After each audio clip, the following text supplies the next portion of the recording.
తండ్రి అయిన దేవునికి మహిమ కలుగునుగాక. ప్రభును ప్రియరక్షకుడైన యేసుక్రీస్తు నామంలో సహోదరి సహోదరులందరికీ హృదయపూర్వకమైన వందనాలండి. చిన్న ప్రార్థన చేసుకుని మనం కార్యక్రమం ప్రారంభించుకుందామండి. పరిశుద్ధుడును నిత్య నివాసి అయిన ప్రియా పరలోకపు తండ్రి, మహోన్నతుడా, దయగలిగిన తండ్రి, గత కాలమంతా నీ పిల్లలైన మమ్మల్ని అందరినీ భయంకరమైన దుర్దినాల్లో మీ కృపచేత కాపాడి నేటికి మీ కుమారుడైన క్రీస్తు ప్రభును బట్టి తండ్రి మాకు అనుగ్రహించిన క్షేమాన్ని, సంతోషం బట్టి మీ కృతజ్ఞతలు తండ్రి. ఈ సమయంలో మీ కుమారుడైన క్రీస్తు ప్రభు ఆ యొక్క రోమియుల అన్యాయపు తీర్పులు కొద్ది నిమిషాలు ఆలోచిస్తూ ఉండగా సమయోచితమైన మీ ఆత్మజ్ఞానాన్ని ప్రసాదించండి. వినబోతున్న ప్రియులైన వారందరినీ మీరు ఆధ్యాత్మిక స్థితిలో బలపరిచి దీవించి మీ నామానికే మహిమ తెచ్చుకున్నామని యేసు అధికారం కలిగిన నామమున ప్రార్థన అడిగి వేడుకుంటున్నాను మా తండ్రి, ఆమేన్. మంచిదండి. మనం ఈ సమయంలో కొద్ది కాలముగా, కొన్ని రోజులుగా క్రీస్తు ప్రభు యొక్క శిలువ శ్రమలను జ్ఞాపకం చేసుకుంటూ మనం ధ్యానించుకుంటూ మనం వస్తున్నామండి. దానిలో భాగముగా ఈరోజు క్రీస్తు ప్రభుల వారు 3 రోమియుల చట్టపరమైన అన్యాయ తీర్పుల గురించి ఈరోజు కొద్ది నిమిషాలు మనం ఆలోచించిన ప్రయత్నం చేద్దామండి. నేటి కాల సమయంలో సన్హెడ్రిన్ సభ, యోధా మతాధికారులైనటువంటి ప్రధాన యాజకులు రాత్రికాల సమయం తెచ్చిన అన్యాయపు తీర్పులు అబద్ధ సాక్ష్యంతో ధర్మశాస్త్రానికి భిన్నంగా యేసుప్రభుని ఎలాగైనా చంపాలి అనే తీర్మానానికి వచ్చేసి ఆ యొక్క సన్హెడ్రిన్ సభ అయినటువంటి ఆ సభ్యుల ద్వారా ఆమోద ముద్ర వేయించుకుని వాళ్ళ తీర్మానం తీసేసుకుని ఇక పొద్దుటే యేసుప్రభుని పట్టుకొని పిలాతు దగ్గరకు వచ్చేసారండి. ఇప్పుడు పగటికాల సమయంలో జరుగుతున్నది రోమియుల చట్టపరమైనటువంటి అన్యాయపు తీర్పులు. వాళ్ళు ఒకవేళ తీర్పు న్యాయంగానే తీర్చవచ్చు, అన్యాయంగా తీర్చటానికి ఆ పిలాతును ఏదోలాగా ఒప్పించుకొని నీతిమంతుడైనటువంటి యేసుని అన్యాయపు తీర్పు ద్వారా శిలువ శిక్షకు, అంటే శిలువ మీద చంపాలి అనే ఆలోచన ఆల్రెడీ వీళ్ళు ఫిక్స్ అయిపోయారు. సో ఆ విధంగా జరగటానికి కూడా ప్రవచన నెరవేర్పు కూడా అయి ఉన్నది కదా. క్రీస్తు ప్రభులు వారు ఆయనే చెప్పుకున్నాడు, యెరూషలేముకి వెళ్తున్నాం, నన్ను ఆ అన్యుల చేతికి అప్పగిస్తారు, వారు సిలువేసి చంపుతారు, నేను 3వ దినం తిరిగి లేస్తానని క్రీస్తు ప్రభులు చెప్పారు కదా. అది కూడా నెరవేర్చాలి కదా. మొత్తం మీద యేసు ప్రభుని పట్టుకొని పిలాతు దగ్గరికి వచ్చారు. ఈ సమయము పగటి కాలం, మతాధికారులు తీర్చిందేమో రాత్రికాలం. అంటే యేసు ప్రభు యొక్క పరిస్థితి దేనిలో చూసినా పగలు రాత్రి 2 విధాలు కనబడుతూ ఉంటుందండి. కనుక ప్రేమ దేవుని పిల్లలరా, ఈ సమయంలో వాక్య భాగాన్ని చదివి మనం ఆలోచించేటట్టు ప్రయత్నించేద్దాం. చూడండి, యోహాను రాసిన సువార్త 18వ అధ్యాయము 28వ వచనం అండి. వారు కైపా యొద్ద నుండి అధికార మందిరమునకు యేసును తీసుకుని పోయిరి. అప్పుడు ఉదయమాయెను గనుక వారు మైలు పడకుండా పస్కాను భుజింపవలని అధికార మందిరంలోనికి వెళ్ళలేదు. కావున పిలాతు బయట ఉన్న వారి వద్దకు వచ్చి, ఈ మనుషుల మీద మీరు ఏ నేరం మోపుచున్నారు అనెను. అందుకు వారు, వీడు దుర్మార్గుడు కాని ఎడల వీరిని నీకు అప్పగించి ఉందుమా అని అతనితో చెప్పిరి. అంటే దుర్మార్గుడట, అందుకే నీకు దగ్గర తీసుకుని వచ్చాము అని పిలాతు గారితో యేసు ప్రభువుని గురించి సంబోధించిన మాట. సో వీడు ఏ యొక్క నేరం మోపుతున్నారంటే వీడు దుర్మార్గుడు అన్నారు. ఈ దుర్మార్గపు పనులేంటి, ఈ దుర్మార్గం ఏం చేశాడు అని అంటే మరలా కథ అల్లేశారు. అబద్ధాలు పుట్టగా చేస్తున్నారు కదా, లేని ఉన్నట్టుగా ఉన్నాయి లేనట్టుగా సృష్టించుకొని నిజ నిర్ధారణకు నిలబడనటువంటి విషయాన్ని ఆయన మీద అభియోగంగా మోపి శిక్ష విధించడానికి తయారైపోయారు. వాళ్ళకి సన్నిధి సభలోనేమో దేవదోషం చేస్తాడు కనుక వీడు మరణానికి పాత్రుడు అన్నారు. ఏమంటే దేవుని కుమారుడు చెప్పుకున్నాడు అని అక్కడ సరిపోయింది, అది మతపరమైంది. అదే ఇక్కడ కానీ ఉపయోగిస్తే పిలాతు గారు ఒప్పుకోడు, ఇది మీ మతపరమైన పోండి అంటాడు. ఏమండి, కనుక ఇప్పుడు ప్లేట్ మార్చేశారు. ఆయన చేసినట్టు పనులు మళ్ళీ మార్చేశారు. చూడండి, ఆయన మీద ఎంత అభియోగం చేస్తున్నారు చూడండి. ఇదే లోక సువార్త 23వ అధ్యాయం 1 నుంచి చదువుతున్నానండి. అంతటా వారందరూ లేచి ఆయనను పిలాతు వద్దకు తీసుకుని పోయి, ఇతడు మా జనమును తిరుగుబడ ప్రేరేపించుచు కైసరునకు పన్నియవద్దనియు తానే క్రీస్తును ఒక రాజుననియు చెప్పగా మేము వింటిమని ఆయన మీద నేరము మోపసాగిరి. ఏమంటున్నారండి? ఏమంటారు? ఈ జనాల్ని తిరుగుబాటు ప్రేరేపిస్తున్నట్ట. ఎప్పుడైనా తిరుగుబాటు ఉందా? ఆయన ఎంత సామ్యతగా ఉన్నాడు. ఆయన జీవితకాలం అంతా కూడా ఒక గొడవగానే ఏదైనా ఉందా? ఏదైనా సమస్యగా సృష్టించాడా? లేదుగా. పచ్చి అబద్ధం. నిజం దానికి నిలబడదు. 1, 2 కైసరుకు పన్ను ఇవ్వద్దు అంటున్నాడు. పన్ను ఇవ్వలేదా యేసు ప్రభువుల వారు? ఇచ్చారు కదా. అది మత్తయి 28 అధ్యాయంలో చదువుకుంటే మనకు అక్కడ ఉంటుందండి. అంటే ఆ యొక్క రూపాయి కాయిన్ తీసుకురండి, ఆ పై రాతలు ఎవరివి? కైసరివి. కైసరికి ఇచ్చేయండి, దేవునికి ఇచ్చేయండి అని పన్ను కట్టాడే లేదా? షెకెళ్ళ చేప నోట్లో నుండి. మళ్ళీ అబద్ధం ఇక్కడ. ఏమండి? మరి ఇంకో మాట ఏమంటున్నాడంటే, తానే క్రీస్తునని రాజునని చెప్పగా మేము వింటుమండి. అంటే రాజ్యము ఇదైపోతుంది కదా అని ఈ విధంగా అభియోగం మోపాడండి. మోపి ఈయన దుర్మార్గుడు అని ఈయన మీద అభియోగం చేశారు. ఏమండి? ప్రియమైన వాళ్ళరా, ఆలోచించేయండి. అప్పటికెళ్ళి మనసులో ఈయన మీద ద్వేషభావం ఉంది. చంపాలనేటువంటి కుయుక్తి ఆల్రెడీ నరాన్ని జీర్ణించుకుపోయింది.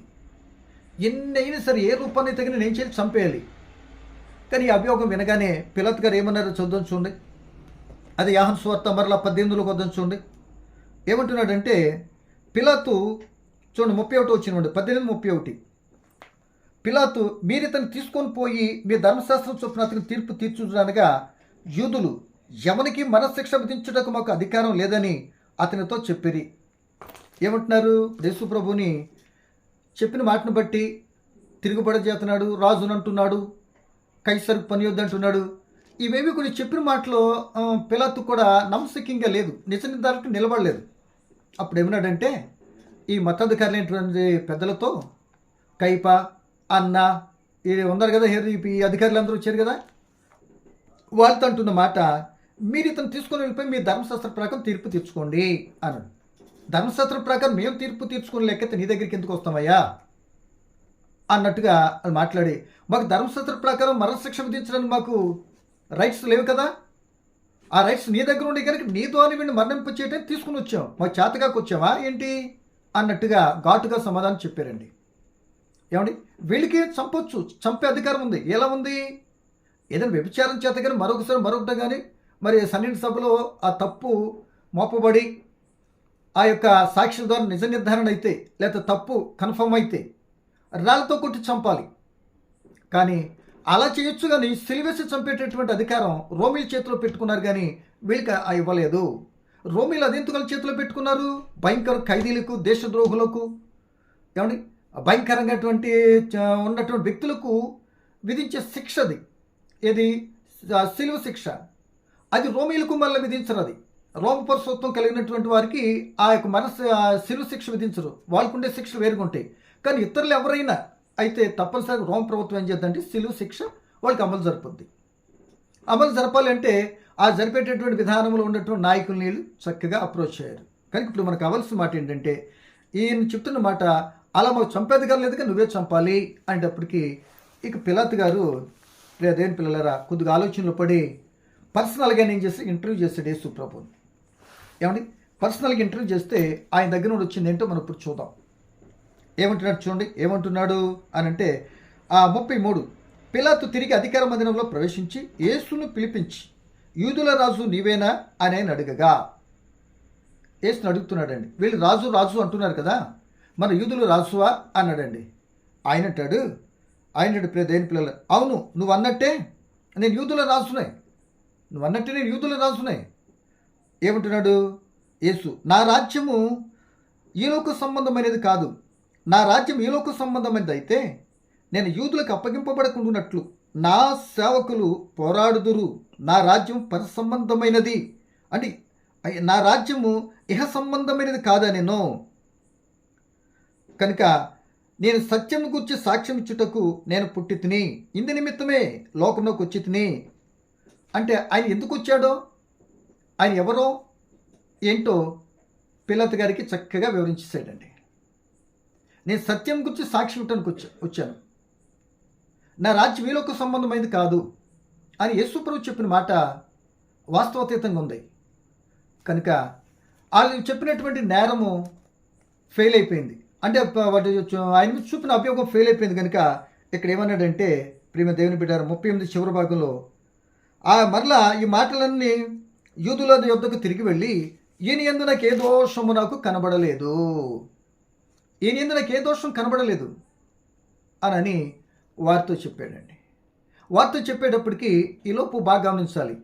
ఇక్కడ ఈ విధానంగా ఎన్నో రకాలుగా ఇక్కడ అంత చర్చేమంతా ఇది రాకపోయినా అక్కడ జరిగినటువంటి ఆ పిలాతు గారు కూడా ఆయన ఎడల వాస్తవాన్ని అక్కడ ఒక వాస్తవాన్ని గ్రహించినట్టుగా మనకు కనపడుద్ది.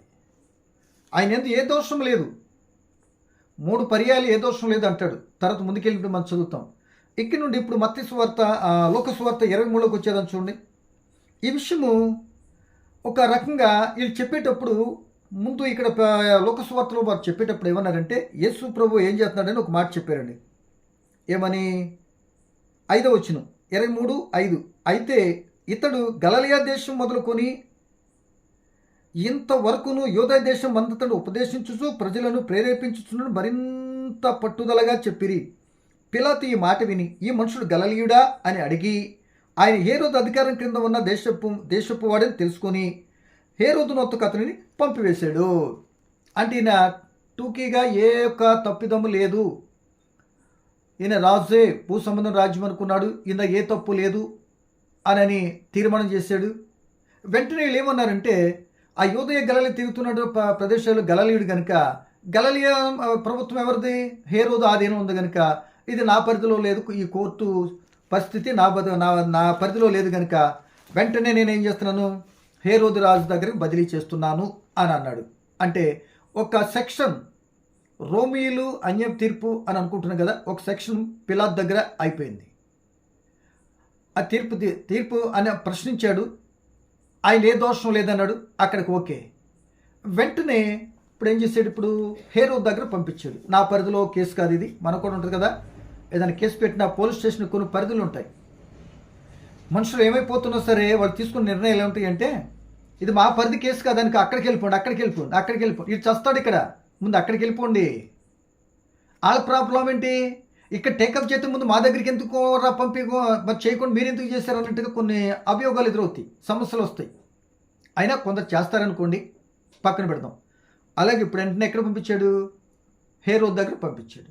అప్పటికి హేరోదు యేసు ప్రభుని ఎప్పుడు చూద్దామా అనుకున్నట్టుగా చూస్తున్నాడు. ఈ హేరోదు భయంకరుడే. వీళ్ళ నాన్నగారు మహా హేరోదు యేసు ప్రభుని చిన్నప్పుడే చంపేయాలనుకొని ఆ యొక్క యెరూషలేము చుట్టుపక్కల వాళ్ళందరూ చిన్నపిల్లలు 2 సంవత్సరాల పిల్లలను చంపించినటువంటి ఆయన కొడుకే ఈ హేరోదు. ఈ హేరోదు మాత్రమే తక్కువేం తినలే. ఈ హేరోదు తన తమ్ముడైన ఫిలిప్పు భార్యను ఉంచుకున్నావు కదా తప్పు అని యోహాను గారు చెప్తే ఆయన ఏం చేశాడు, ఆ యొక్క తన కుమార్తె ప్రేరణను బట్టి, ఆ తల్లి ప్రేరణ బట్టి ఆయన చంపించాడు, తల నరికించేసాడు. ఇలాంటి గన్నులు అనమాట. కనుక ఇక్కడికి పంపించాడు. అందుకే ఈయన ఏమంటాడంటే యేసుప్రభు నక్క అన్నాడు. ఆ నక్కతో ఇలా చెప్పుండే సందర్భం కూడా ఈ ఏ రోజుల గురించే యేసుప్రభు వాడాడు ఒక పదాన్ని. కనుక ఇప్పుడు అక్కడ చదువు చూడండి 23వ అధ్యాయం లోక సువార్త 6వ వచనం. హేరోదు యేసును చూసి మిక్కిలి సంతోషించెను. ఆయనను గురించి చాలా సంగతులు విన్నందున ఆయన ఏదైనా ఒక సూచక్రియ చేయగా వీక్షించు బహు కాలం నుండి ఆయనను చూడగోరెను. ఆయనను చూసినప్పుడు చాలా ప్రశ్నలు వేసినను ఆయన ఒకదానికి ఉత్తరమేమీ ఇయ్యలేదు. ప్రధాన యాజకులు శాస్త్రం నిలబడి ఆయన మీద తీక్షణంగా నేరములు మోపిరి. హేరోదు అతని సైనికులు కలిసి అతను తృణీకరించి అపహసించి ఆయన ప్రశస్త వస్త్రము తొడిగించి పిలాతు నొద్దకు మరలా పంపివేశారు. ఇక్కడ మరీ దారుణంగా ఉంది. ఏంటంటే ఈ యొక్క హేరోదు ఆయన చూడాలి, సంతోషపడుతాడు. అబ్బా భలే వచ్చాడులే అని అయ్యా ఏదైనా ఒక ఆశ్చర్యకార్యం చేయండి అంటాడు. అసలు ఈయనేమో మరణశిక్ష విధించినట్టుగా భయంకర శిక్షలో రాత్రంతా కూడా నిద్రలేమితో అప్పటికే అనేక రకాల శిక్షించబడుతూ అవమానపరుస్తూ కొట్టించుకొని నీరసించు పరిస్థితులు ఈయనుంటే ఇప్పుడు ఆయనతో ఏం మాట్లాడుతున్నాడు, ఒక సూచక్రియ చేస్తామని చూడాలనుకుంటున్నాను అని ఏవేవో ప్రశ్నలు అడిగాడట. ఒక్కదానికి కూడా సమాధానం చెప్పలే. బాగా గమనించాలి. యేసు ప్రభువు ఇక్కడ ఒక్క మాట కూడా ఇందుకు సమాధానం చెప్పలేదు అని అంటే ఒకప్పుడు ఏందో చెప్పాను కదా, అంటే దేవునికి స్వరం ఆయన యోహాను ఆయనకు స్వరాన్ని ఆపేశాడు, అంటే తల నరికించేశాడు. అందుకు గాను ఇప్పుడు యేసు ప్రభు ఆ స్వరం వినిపింపు చేయడానికి ఇష్టం లేక ఆ మాటలు ఆయనకి ఏ సమాధానం చెప్పలేదు. ఆ కుతూహలంగా అలాగే ఉండిపోయాడు తప్ప సమాధానం చెప్పలేదు. ఈలోపు నేరంలో మోపేస్తున్నారు. ప్రధాన యాజకులు తీసుకొచ్చారు కదా, ఈయన ఎలా చేసాడు అలా చేసాడు అని చెప్తుంటే అంతగా చెప్తున్నా ఏం మాట్లాడలేదు. మౌనంగా ఉండిపోయాడు. అప్పుడు వెంటనే అక్కడ ఉన్న సైనికులు ఏం చేశారు తెలుసా? ఆయన్ని తృణీకరించి అపహసించి ప్రశస్త వస్త్రములు ఏదైతే ఉన్నాయో ఆయనకు ఉన్నటువంటి ఆ వస్త్రాలు మరలా తొలగించేసి వెంటనే ఆయన తీసుకెళ్ళి మరలా పిలాతు దగ్గర పంపించేశారు. అంటే ఇది రెండవ తీర్పుగా, రెండవ సెక్షన్గా, అంటే రెండవ తీర్పుగా మరి విచారణగా మనం చూడాలి. మరలా ఈ యొక్క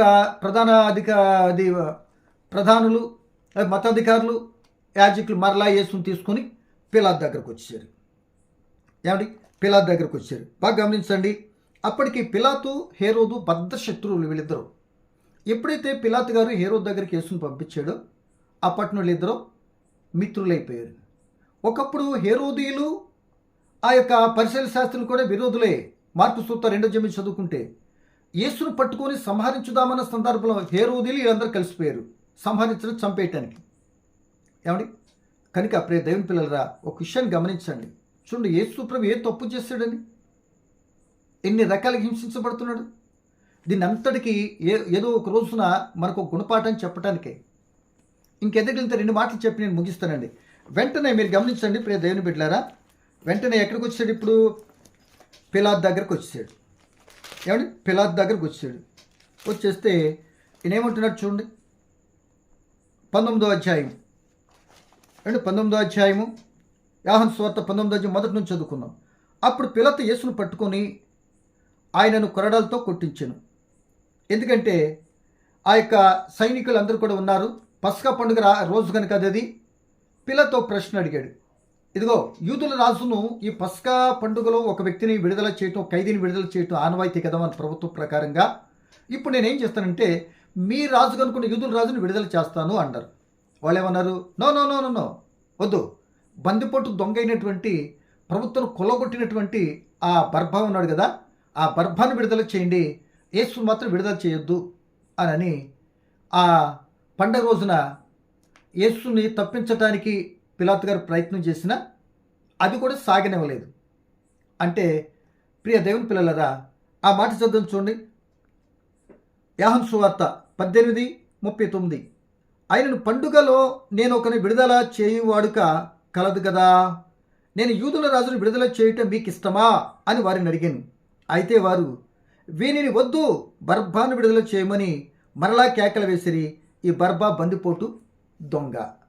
అంటే ఎవరిని? నీతిమంతులను వదులుకుంటున్నారు, బందిపోటు దొంగని, వాళ్ళకి నష్టాన్ని కలిగించే వ్యక్తిని మాత్రం కోరుకుంటున్నారు.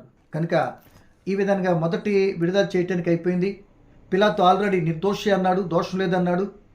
అక్కడ ఇంకొకరికి హేరోదు కూడా ఆయనలో ఏ దోషమో కనబడలేదు అని తేలిపోయింది. అంటే ఇప్పుడు ఏ యొక్క దోషము లేనప్పుడు ఇప్పుడు ఏం చేయాలి? ఆయన విడుదల చేసేయాలి. ఇక తర్వాత ఎన్ని అభియోగాలుంటే రాని నీ నిజ నిర్ధారణలో, నీ విచారణలో దోషం లేదు అని తెలియనప్పుడు ఆ యొక్క అధికారి ఏం చేయాలి? రిలీజ్ చేసేయాలి. రిలీజ్ చేయకుండా అట్టుండి మరలా ఒకళ్ళు చల్లారుతారేమో, ఏదో కోపంతో వచ్చారు కదా, ఒకళ్ళు 4 దెబ్బలు కొట్టి పంపించేతే వెళ్ళిపోతారేమో అనుకుని యేసును కొరడాలతో కొట్టించి సరే యేసును కొట్టాను కదా విడుదల చేసేస్తానంటే అక్కడ కూడా ఒప్పుకోలే. అంటే 2 times. మొదటిసారి ఏమో ఖైదీలు విడుదలతోనేమో ఒప్పుకోలేదు, తప్పించడానికి ట్రై చేశాడు, దీన్ని కూడా ఒప్పుకోలేదు. అంటే ఇది 3వ తీర్పుగా, అంటే మొదట పిలాతు, తర్వాత రెండోది హేరోదు, మరలా హేరోదు దగ్గర నుండి తిరిగి ఫైనల్గా పిలాతు దగ్గరికి వస్తే ఇదిగో ఈ తీర్పు మనం మాట్లాడుకుంటున్నాం. ఇక్కడికి వచ్చిన తర్వాత కూడా మొత్తం మీద ఆయన కొట్టించాడు. వీళ్ళు ఒప్పుకోలే. అంటే దోషం లేదని తెలిసిన పిలాతు ఏం చేశాడు? నిర్దోషాన్ని అర్థమైన కొట్టించాడు. మరి నిర్దోషం ఎందుకు కొట్టించి విడుదల చేయాలి? అంటే మనుషులు తృప్తిపరచడానికి. అంటే అక్కడ ఉన్నటువంటి వాళ్ళు వదులుకుంటే ఈయన ఏదో వెళ్ళిపోతాడులే అని అనుకున్నట్టుగా సున్నిర్ణం అంటారు దాన్ని. అది కూడా వర్కౌట్ కాలే. అనవసరంగా అన్యాయంగా అప్పటికే నలిగిపోయి హింస పొంది అవమానపరచబడి నిద్రలేమితో ఎంతగా నలిగిపోయి ఉన్నటువంటి నా యేసు ప్రభుని అక్కడ మరలా కొరడాలతో భయంకరంగా కొట్టించాడు పిలాతు. ప్రియమైన వర్లరా, ఆలోచించేయండి. మరలా అంటాడు ఇక్కడ పిలాతు 4వ వచనం 19:4.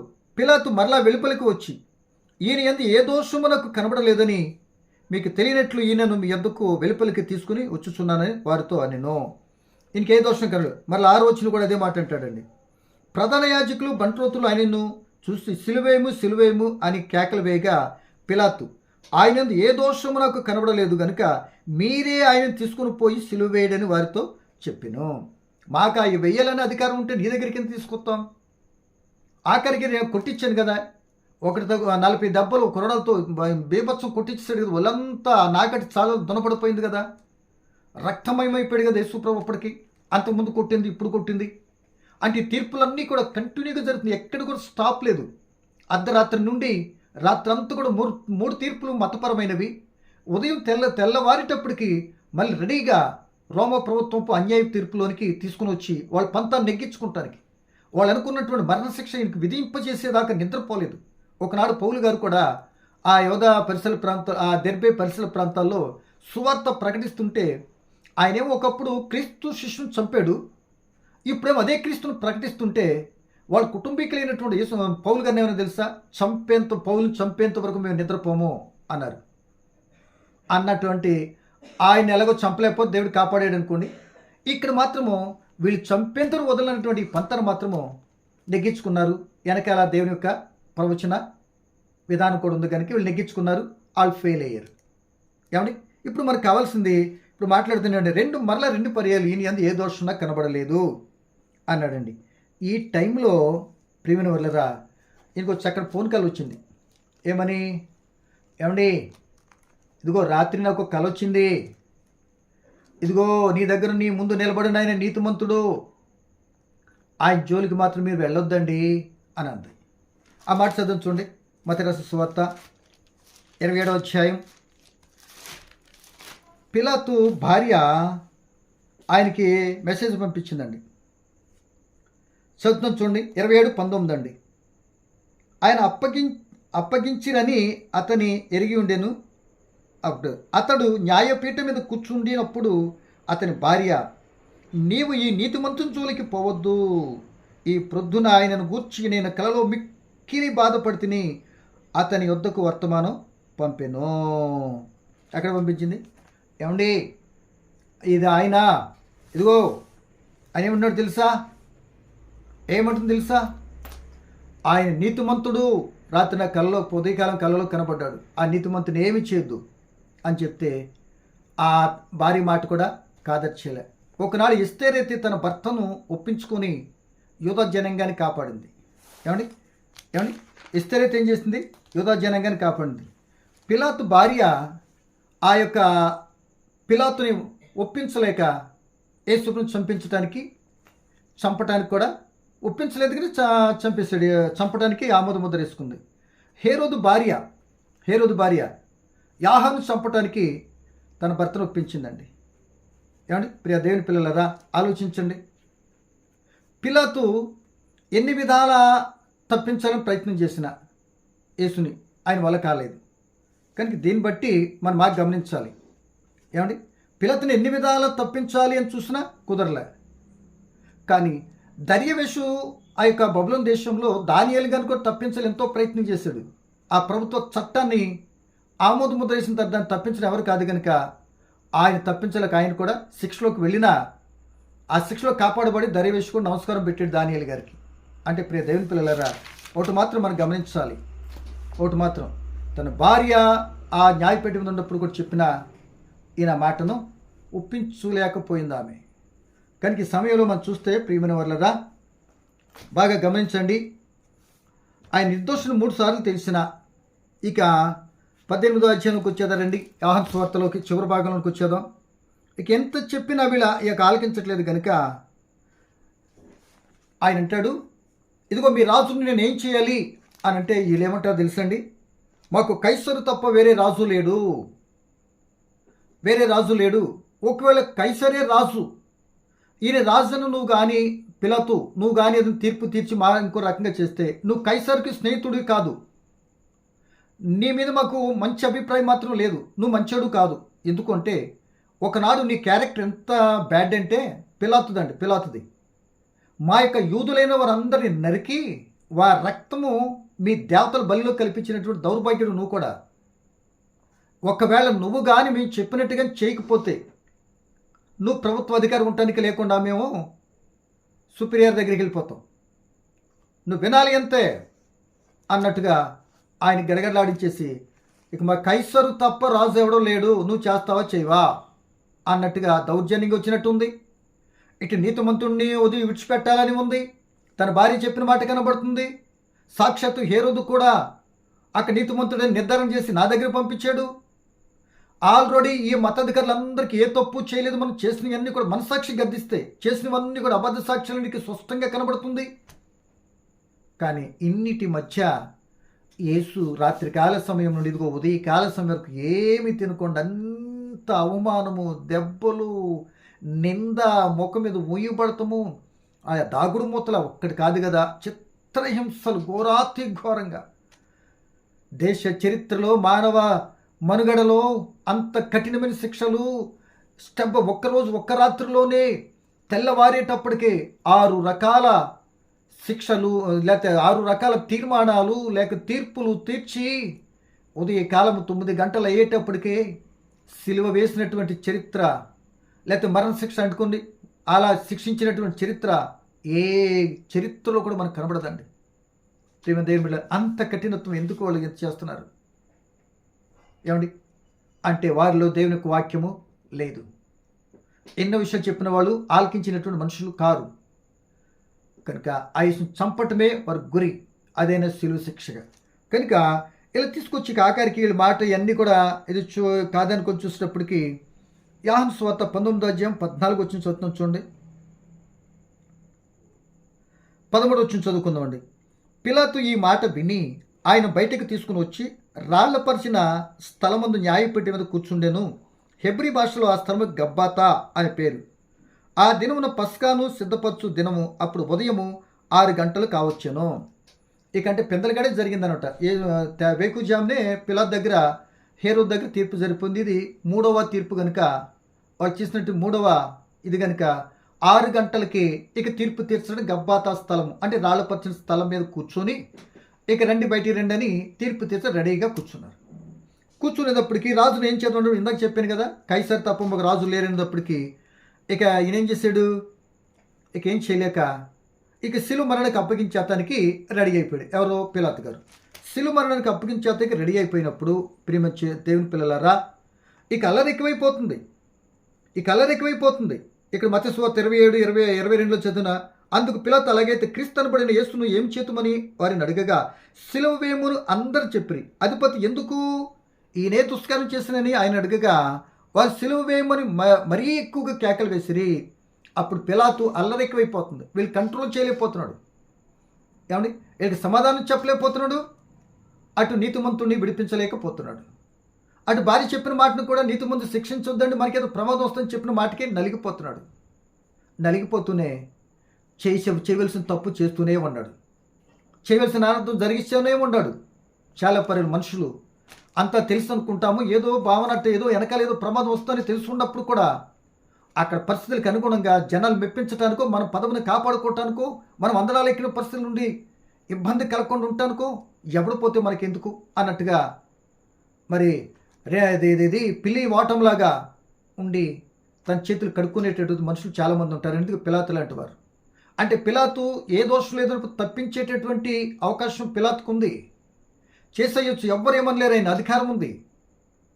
కానీ చేయలే, ప్రజలకు భయపడిపోతున్నాడు. అంటే ప్రజలు అభియోగం మోపి ఆ యొక్క కైసర్కి దగ్గరికి వెళ్ళిందంటే ఈయన పదవుడిపోద్ది, గవర్నర్ కూడా పదవుడిపోద్ది.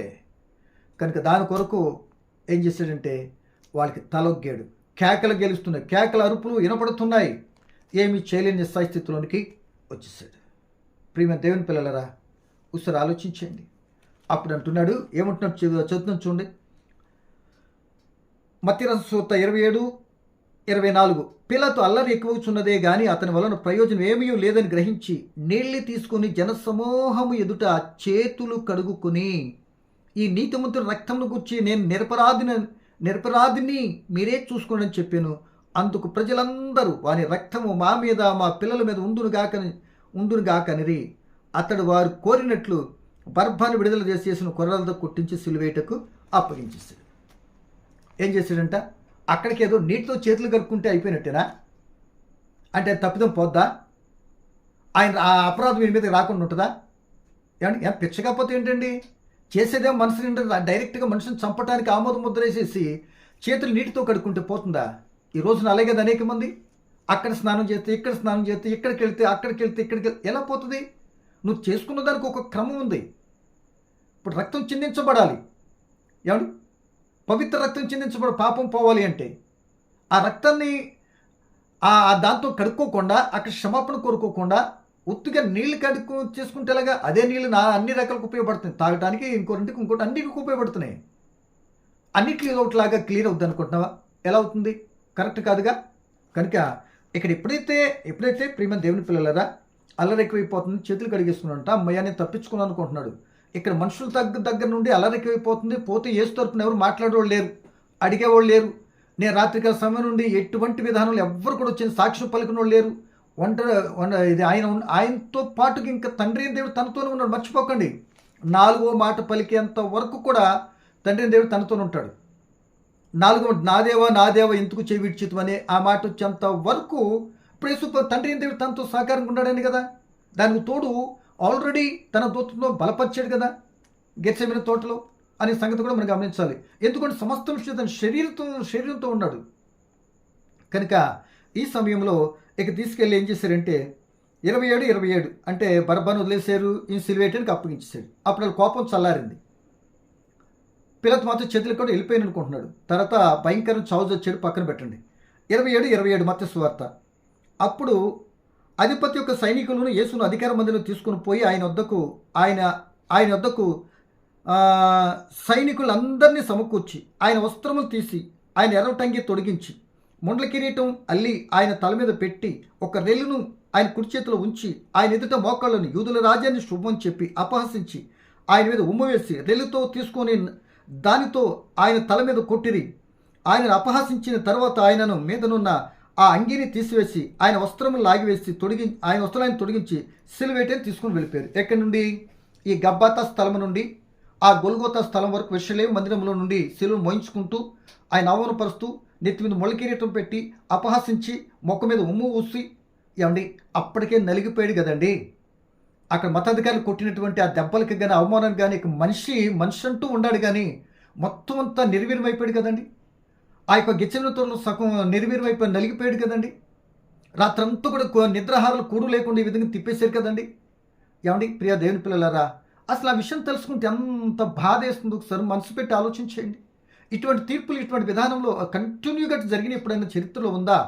ఇటువంటి అన్యాయపు తీర్పులు, అన్యాయపు మాటలు పలుకుతూ పోనీలేమన్నా ఏ భక్తి భావాలు లేనటువంటి వారా? మతాధికారులు, ప్రధాన యాజకులు, భక్తి తెలిసినటువంటి ధర్మశాస్త్రం తెలిసినటువంటి వారు అయితేనే నీతిమంతుని చంపేశారు. ఈ రోజున లోకంలో కూడా జరుగుతున్నది అదే. పెద్దోళ్ళు మీ అన్నీ తెలుసు, నాయకులు మీ అన్నటువంటి ఎంతోమంది మనం చూస్తూ ఉంటున్నాం. నీతిని అవినీతి చేయటంలో గనులు వాళ్ళే. లేదా ఒక సామాన్యుడు చేయగలుగుతాడా? సామాన్యుడు మాట్లాడగలుగుతాడా? ఎవడు మాట్లాడలేడు. పోనీ గొప్పడు చేస్తే తిరుగుబాటు వస్తుంది కనుక చేయలేరు. అది కూడా కొంచెం సర్దుకుంటారు. కానీ బలహీనుడు ఎవరైనా కనపడ్డారంటే చాలు, వాళ్ళు ప్రతాపాన్ని చూపించి ఎంతటికైనా తెగిస్తారు. ఎందుకంటే మీకు గనుల్లో చెప్పుకుంటే లోకంలో జరుగుతున్న తీరు కూడా కొంత తెలగే జరుగుతుంది. కంగారు పడకండి. ఒక ఆయన ఉన్నాడు. ఆయన ఒక కళ్ళారా చూసి తీర్పు తీర్చి ఎవరు చేస్తున్న క్రియలు కూడా ప్రతిఫలం ఇచ్చే రోజు ఒక రోజు వస్తుంది. కంగారు పడిపోకండి అని ప్రభుని బట్టి కొద్దిగా ఓపిక పడదాం. ఒకళ్ళు మనకే ఇట్లాంటి పరిస్థితి ఏదైనా కొద్దిగా ఓపిక పట్టి దేవునికి అప్పగిస్తే జరగాల్సిన పరిస్థితులు అన్నీ కూడా చక్కగా జరిగిస్తాడు. కనుక ఇలా తీసుకుని ఇప్పుడు ఏం చేశారంటే యేసు ప్రభుని అలా తీసుకుని గొల్గోతా కొండకాయందగా తీసుకుని వెళ్ళి, మీరు ఆ మాట చూడండి. ఆహారసూత 18వ అధ్యాయంలోకి వస్తే 19వ అధ్యాయానికి వస్తే ప్రియమైన పిల్లలారా ఎలా చెప్తున్నాడంటే ఎక్కడ చెప్తున్నాడు? 15 వచ్చిన చివరి భాగంలో చదువుతున్నాడండి. అప్పుడు సిలువేటకి ఆయనను వారికి అప్పగించాను. వారు యేసును తీసుకొని ఆయన సిలువను మోసుకొని కపాలమును చోటికి వెళ్ళిను. హెబ్రీ భాషలో దానికి గొల్గోతా అని పేరు. అక్కడ ఒకవైపున ఒకరిని ఆ వైపున ఒకరిని మధ్యలో యేసును ఉంచి ఆయనతో పాటుగా ఇద్దరిని సిలువేసిరి. పిలాతు ఏం చేశారంటే యూదుల రాజు అయిన నజరేయుడైన యేసు అను విలాపం రాసి హెబ్రీ భాషలో, గ్రీక్ భాషలో, రోమ భాషలో ఆ యొక్క యూదులకు రాజు అనే విలాసం రాసి ఆ సిలువ మీద పెట్టండి. INRI ఏమండి అది పెట్టాడండి. కనుక ఇది పెడితే మేము అలా చెప్పలేదని ఏదో రాసిన నోర్మై అన్నాడు. ఇప్పుడైతే తెగింపు వచ్చింది, కానీ అదే మాట తప్పు చేయలేదు, ఈయనైతే శిక్షించలేదని అనలేదండి. శిక్షలోకి వెళ్ళిపోయాడు కదా, అప్పుడు వాళ్ళు కూడా ఆల్రెడీ చంపబడుతున్నాడు కదా అనుకున్న వాళ్ళు కూడా పోతే రాత్రి రాసేళ్ళే అని అనుకుని వాళ్ళు సర్దుకున్నారండి.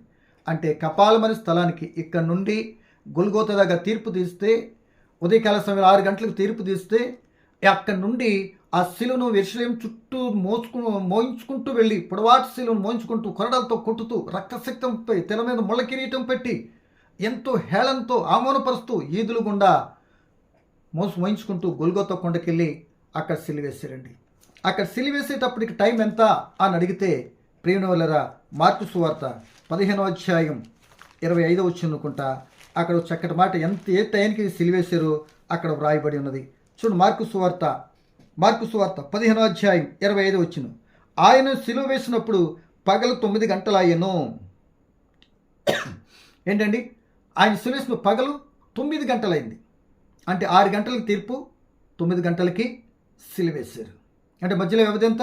3 గంటలు ప్రయాణంతో నలుగుడు, కొడతాం, అవమానం అన్నీ, రాత్రంతా అంత శిక్ష, మొత్తం 9 గంటలకు సిలువేస్తే, 9 గంటలకు సిలువేస్తే ఆ 9 గంటల సిలువ మీద నుండి ఏం మాట్లాడాడు, ఏం చెప్పాడు, సిలువ దగ్గర చుట్టుపక్కల ఉన్న పరిస్థితులు ఎలా ఉన్నాయి, చాలా ఇంపార్టెంట్ మ్యాటరు రేపు చెప్తానండి. దేవుడు ఇచ్చిన మాటలు దీవించును గాక. పరమ తండ్రి నీకు వందనాలు. పలకబడిన మాటలో పరమార్థమైన బిడ్డలు గమనించి మేమందరం మీ చిత్తాన్ని బట్టి నడవటానికి మమ్మల్ని అందరూ బలపరిచి సత్యాన్ని గ్రహించ కృప చూపమని, విని బిడ్డలైన మమ్మల్ని అందరూ దీవించుమని యేసు నామమున నడుచున్నాను తండ్రి. ఆమేన్. వందనాలండి.